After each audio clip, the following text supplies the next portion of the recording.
Hi everyone, hope you had a really nice day so far joining us Women in Tech Sweden in this new digital world. I'm so happy to be hosting a focus session here today, and we are sending from our office here in Solna in Stockholm today. So our focus session, the theme is why most of Sweden's current digital solutions fail to include all citizens and what can we do about it. So, all of you are listening, why should you care about this? Well, there are some statistics and some analysis have been made that in 3 years from now, Sweden might be completely cashless. So that is really something that affects everyone in the society. How do we pay and how do we get paid in the future is high on the agenda. And I have some really nice ladies with me here today who knows all about payments and the banking industry and world. So first of all, I'm so glad to welcome Jenny, who's the General Secretary of the Nordic Payment Council. And then we have Nina, who's the CEO of Bankomat AB. And our own developer or UX designer, Linnea. So warm welcome. Just to kickstart this with a simple question. When was the last time that you used cash when you paid for something? Maybe starting with Linnea. I think that's a really good question, and I had to really think about this. And I probably like a vending machine where I was fiddling with some coins to desperately buy something quite low in value. I can't remember a store that I've been in where I paid with cash actually. And Nina, when was For the me, last time? it's kind of easy because I have a hairdresser who loves cash, and I went to her last Monday, so it's a good place where I can use cash. And I don't even remember when I used cash in Sweden. So my last thing was when we could travel. I was in Austria skiing, and then you needed to pay cash. So it's an abroad experience. The last time I paid with cash. Yeah, and for most of you that are watching this right now, you might think that it doesn't matter if it's digital or cash at all, but there are parts of the society or people that cannot use cash or do not want to use cash as well. We are though seeing that around 90% of our payments is made digitally, and also that the withdrawals from ATMs has decreased with around 20% in 2020. So Nina, looking at Bankgirot, where you are the one that you can get the cash from, how do you look at this prediction on cashless and how do you see your role? Well, it's dramatical experience right now in terms of the cash going, down in usage. And looking at our business with Bankomat and the machines, that the usage of course is going down dramatically. And under this pandemic, the number of transactions has decreased with as much as 20%. And the problem that I feel, because this is unique if you look in the world in terms of the speed and how this is done, is that Sweden is not ready to go cashless. And we're really not prepared. And we can see that there are large groups of people who are not there. They don't want to pay digitally. They're not able to pay digitally. So where are we going from here, and including everyone in this journey? Because I'm really a big fan of digital payments. I think it makes life so much easier, but we really need to get everyone on board, and I think that's the challenge right now. Yeah, and Linnea, you're working with some of these projects. So what challenges do you see in this kind of cashless society? Yeah, I think that what you talked about, Nina, with maybe elderly people, they don't want to do the transition. They want to do it voluntarily, and at the moment they feel it's all involuntarily. But I think that one big risk group is actually young people, because digital money is abstract and it's actually quite hard to grasp. And we see that at Kronofogden, the Swedish bailiff, they have never had so many young clients. And it's because of digital money not being accessible, not to us as normal humans, and that's even without like dyslexia or intellectual functional disabilities, but it's actually a really hard to grasp the value of money, and there cash has a big advantage. And also, if we talk about tourists, if you come as a tourist or just a visitor to Sweden, you can't actually pay with cash. You know, you can have a Swedish currency as cash, but you can't even pay in government-run museums like Moderna Museet. This isn't ideal at all. I agree completely with Nina. It's going too fast for our own good at the moment. Of course, there are groups of people that really need to be, anonymous and not leaving a digital footprint because of different reasons, even the personal safety reasons. Yeah. So I think that's really crucial that cash is a carrier of unique functions or feasibilities that you don't find with any digital payment right now, both in being able to be anonymous and also that it can be used offline, given that you have cash, of course, in your wallet. But these are features that not even the e-krona that Riksbanken now will produce will meet. So there's really no substitute, and going forward we need to see, okay, can we live without these features?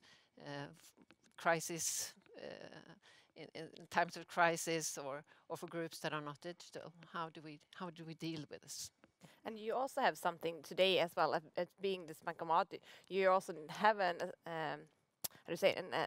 assignment that you need to have these bankomats not too large distance so that people could access money when needed. Or could you tell us about that? Well, in terms of us working together with the banks, we're part of the bank's value chain, so we see to that they can live up to their customer promise to the customers, but also to the promise they have to the legislators, because as you said, there's a new law starting 1st of January this year that 6 banks have to see to that there are cash in the whole society, or a possibility to withdraw cash throughout Sweden. But of course, there's no legislation saying that you have to accept cash in a store or in a restaurant or somewhere else. So I think that's the challenge going forward. It's not whether the banks can provide cash or not.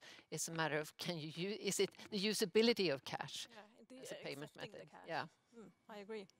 Yeah, extremely interesting. And we also have a case. So if we're looking at the other side, cash could. If we leave the cash and move into digital transactions and digital payments, it can actually mean something positive. We are also seeing, if we're looking at a more global scale, we are seeing that we are doing projects in countries where they only have cash today, but they see that as a struggle and that as a financial inclusion part. So if everyone has a mobile phone, it's much easier to do payments than to maybe go to a bankomat or anything to withdraw money and pay for that. And in some way, the money still needs to be in the digital system, so to speak, in order to pay bills, etc.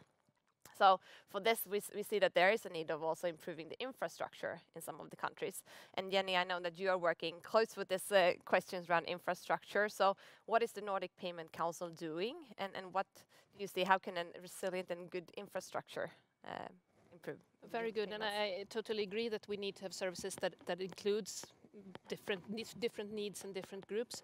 But I am always saying that I'm passionate about payment infrastructure. It's so important, and it has been a very good drive for Sweden and in the past also having efficient payment services.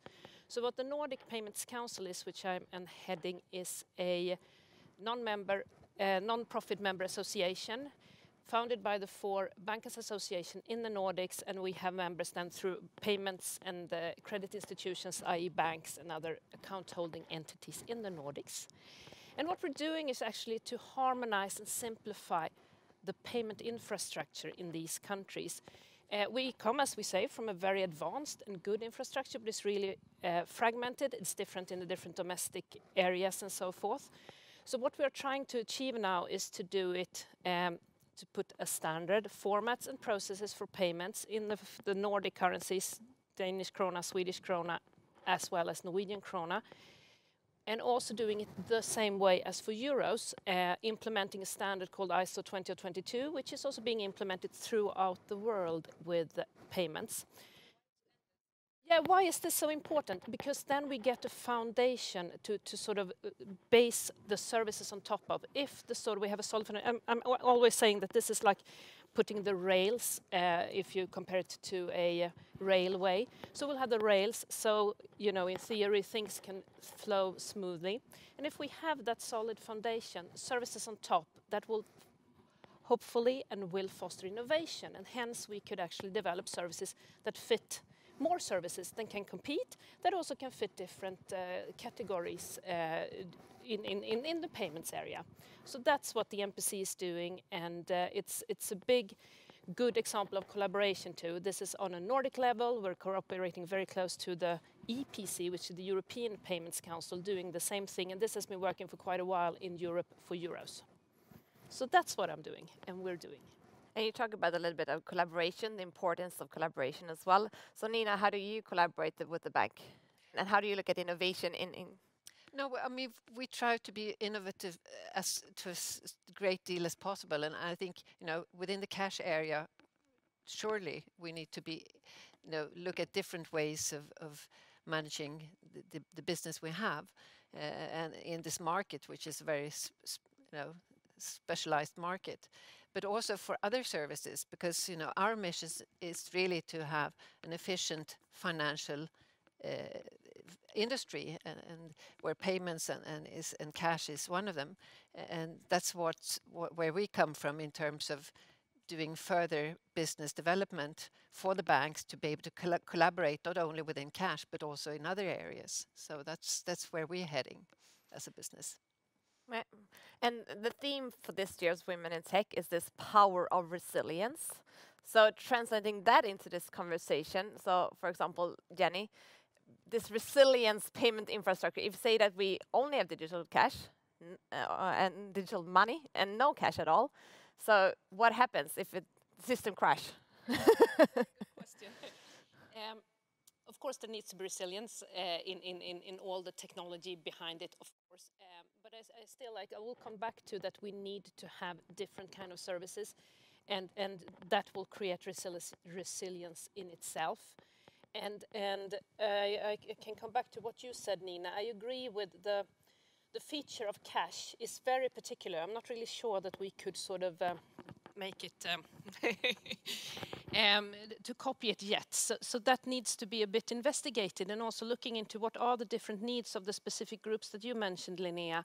What are the services they need in order to make it inclusive for everybody? Because that's where we are. In case of having it resilient, yes, of course, but if we have no electricity and so forth, you know, that's a different thing. We also need, of course, to see how that will work. But to be honest, cash, if we don't have any electricity, cash will go back to trading goats in that case, maybe. So this is and I guess, you know, from my point of view, you know, with the e-krona that the Swedish Riksbank now is producing, or are aiming to produce rather. I mean, it's a good thought, but doesn't bring any new features. But it brings the Swedish Riksbank into the digital payment market, which is in itself is a good thing, that there is another player with the solidity that the Swedish Riksbank has. So that, I think, is good in itself to really, if we're talking about resilience, that's really good. Have services that can do the same thing and fulfills this mission of buying things. And as you said, Sweden, we are exceptional in the way that apparently we are very, very, most of the one wants to have digital, and it's been shown now during Corona we were well placed in having that. This had been, you know, people didn't want to have cash even. So digitalization is a good thing, but we need to see how we can use it the best way, and then what are the other options we need to have as well. One size doesn't fit all. Isn't that a good thing saying? No, I think that it might be important to say as well that we don't want to stop the digitization. It's good and it is democratic, just like you said, Michaela. The thing now, I mean, also with notes and bank notes, that's just the equivalent of goats. So maybe we should go back to goats because that's going to be a solid way, and that's the resilience. But so there's no reason to just be nostalgic about cash. But today there isn't, the digital equivalent isn't as good as it should be. I think that's the problem. Yeah, and also I think that one interesting thing is also who's driving this and who's responsible for this, because we see that again the competition has gone from local. We can only be here in Sweden to really be global. We buy things online, we shop from different types. We see that Alipay in China, for example, wants to tap into the Nordic market, and of course people wants to start pay with their Alipay app. And as you said, Riksbanken is looking at could you have a digital currency, which I also think that Facebook coming out with this Libra kind of challenging what is money, and should money be in a certain country in a certain currency, or could money be like this Libra, like a global currency? So Nina, how do you see who is responsible for this and who should be driving this development? I mean, for me, it's quite certainly the government, and so and we've really stern about this, that the state has to be involved. And I'm really happy to welcome this investigation that's now been initiated with Anna Kinberg Batra, who's a well-known person, a very capable person, that will take the lead in the investigation. And they are really taking on the task to investigate what role and responsibility should the state have in terms of payments and where cash comes in, most certainly. And I'm of course hoping that they will come to the conclusion that the state has to take a much bigger responsibility, because they've gone from, reducing their responsibility many years, now slowly, looking into this and realizing that they have to step in, but these are baby steps right now, and they have to take a giant leap, Yeah. That's what I think. Yeah, I agree. I'm really happy for the government to finally step in, but it's too slow. I mean, you were talking about 2-3 years. That's going to be the time they do their investigation, and by that time we will be cashless already. So we need to, I think we all need to step up our game and collaborate. And I think that's kind of where we see what are our responsibilities as a tech company. What can we do, and what can we do when we collaborate? Because we need to do something now, not in 2 years' time. No, I think many players in the market, all of us, we feel that we need to work together, because there's something here that should not happen and is happening. So we need to, try to see how we can help out. Yeah, and how do you see it, Jenny? Should we wait for the government to come with some recommendation, or should we of just course, drive this? I agree with Nina. I welcome the investigation. Could have started earlier, but very, very good, because I think it's a whole issue of the society and where we want to be in the future. So of course, our democratical processes should be working, but at the same time, of course, we need to look into and sort of, I'm not sure if it's called target groups, but look into, because there are special needs and how to solve them. I'm still a big fan of technology somehow, so I think you need to understand what is the problem and how can it be solved. Because there are solutions out there, and we have been a bit busy in doing the digitalization probably and achieved quite a lot, but there is a backside to it, not the inclusiveness. So of course that could be, or that is, and then we need to collaborate, because we are good in different ways. And also with Nordic Payment Council, you're also looking at, as you said, standard across the Nordics. Why do you think that is so important? But I think for anything, this is a way of foster competition and innovation. If you know what you sort of stand on the ground, and what this infrastructure is sort of between the banks and what is called settlement and clearing, and today it depends on what kind of payment you do. It's a really complex thing if you look in the cellar, and that is really not fostering the possibility of doing innovative services. So that's why, and also of course this will then enable cross-border and do things the same way, and thinking ahead, if it's sort of the same kind of foundation all through the world, then the kind of services like Swish, like Alipay, or whatever you use, you can sort of take it with you and use your preferred sort of interface throughout the world, the way we use cards today. But cards aren't international either. That's the problem with the tourists. Sometimes they can't even use their cards here because we don't accept those kind of cards. So that's we need to think of on a global scale in that sense also, and the Swedish government as well as Europe are really thinking very much into inclusiveness through the Eurozone as well right now, because this is a problem everywhere too, being able to pay smoothly, because that's so important for a society to include everybody. Yeah, and then Linnea, again, moving back to kind of from your perspective. So how do we build these services that are inclusive? How do we make people understand what they are paying if everything is digital? I think we need to again to collaborate because that's how we move forward. And I'm involved in a project at the moment, which is it has a working name of My Economist, Min Ekonom. It's together with the country board of Örebro, Länsstyrelsen Örebro, and also Folkhögskola in Fellingsbro. So together with the students and Länsstyrelsen, we're kind of building how it should be, because this target audience is young people between 18 and 25 with intellectual functional disabilities. And at the moment, they're kind of scared of economy, and they think that numbers are really unsafe, and they don't like digital. And I think it has to do with the abstractness, and if we can make it more tangible, the way that cash is today, you can really feel how much money you have. You can feel a 5 crown, you can feel a 10 crown, you can really sort of tactileness, you can feel the value of it, and we lack that in digital money. It's far too abstract, and we were talking a little bit beforehand of how many sort of streams of subscriptions and other things that are dripping out of our accounts. We may think that we have control, but I don't think we do. It's far too abstract, and we can make digital money more tangible and better to grasp. I think we can all benefit from it and make like digital cash really better and better than cash, like it should be.